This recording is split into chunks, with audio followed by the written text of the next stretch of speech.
Hey guys, welcome back to the channel, and today we'll be going through day 2 of my amazing Korea trip. So I woke up to a beautiful sunrise, and for breakfast I had orange juice with shine muscat grapes, and in Australia we actually don't have these big shine muscat grapes. Our regular grapes are actually half the size of these, so these work really good. This was my quick outfit of the day, just kind of regular winter wear. And off we go. So I actually headed to Seongsu station, which was a really nice suburb. It was actually known from its trendy pop-up stores. So the first thing I did was I actually popped into Oliveyoung because they built a new Oliveyoung, and this was like 3 stories high, so it was like the biggest Oliveyoung in Korea. And I just had to check it because it was actually just right outside the station. So there was a cafe on the first floor, and I didn't buy anything from the cafe because I wanted to head up straight upstairs to level 2. There was a variety of products on level 2, including fragrance, so they had a lot of perfumes. They also had a lot of makeup products as well, and also a little men's sections as well, which included both skincare and makeup. And you can also get your favorite K-pop album there as well on level 2. And so level 3 had the majority of the skincare products, which I happily spent my time looking for products that I actually don't need in my routine. And there was also a pharmacy section as well, so they had a lot of advanced formulas within this section. There was also a lot of body care products, including body lotions and body soaps, and there was also a lot of hair products as well. There's a sink that you can actually try the texture of the body scrubs, which I thought was a nice touch. If you are going to Korea, I definitely think you should check out this Oliveyoung because it's very different from all the other Oliveyoungs. So my next stop was actually the Amore Seongsu, which is actually Amore Pacific's flagship store, and it showcased all the brands under Amore Pacific in this very nice interactive sort of house that you can actually play in. So there was a lot of brands that you probably know, such as Innisfree, there's Amore Pacific, and Estura, Primera. So these really well-known brands are actually on display in the Amore Seongsu building. Another feature of the Amore Seongsu house is that you can actually make your own skincare product as well.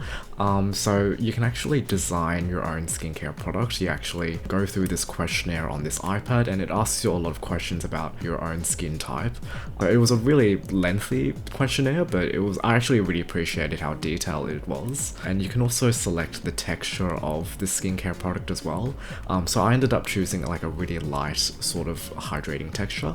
And you can also really customize the label that goes on it. So there was a lot of color options. You can give it your own initials to it, and it was just a really customizable experience.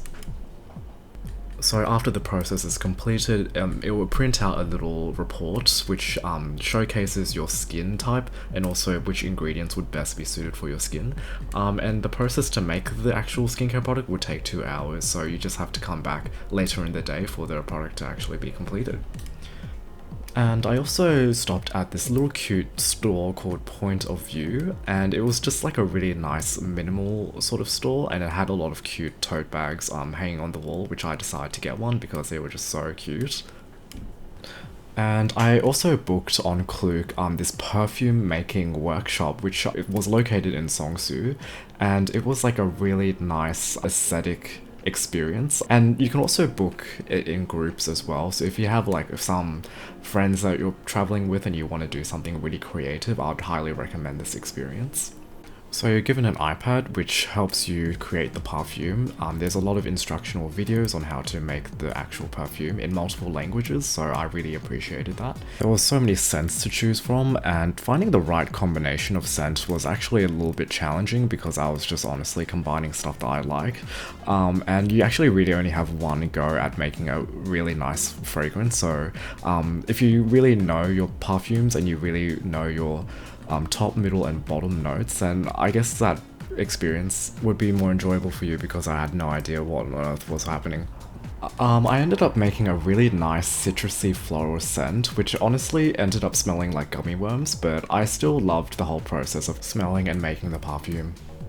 And to finish off the day, I decided to go to Lotte World with some friends I've made in Australia, and they were living in Korea, so I decided to meet up with them. And Lotte World is basically like Disneyland, but kind of more Korean, and it was a really fun experience. There were so many rides that we went on, and there was also a little parade as well because I think there was like a holiday festival going on, and so we stayed around until like 8 p.m. just to kind of watch the festival unfold. And then afterwards, we also had some dinner. So we had some like I think it was lamb on an automated grill. And yeah, that was my second day in Korea. And sorry if it's a short one, but I promise the next video will be up soon. Don't forget to like and subscribe, and I'll see you in the next video.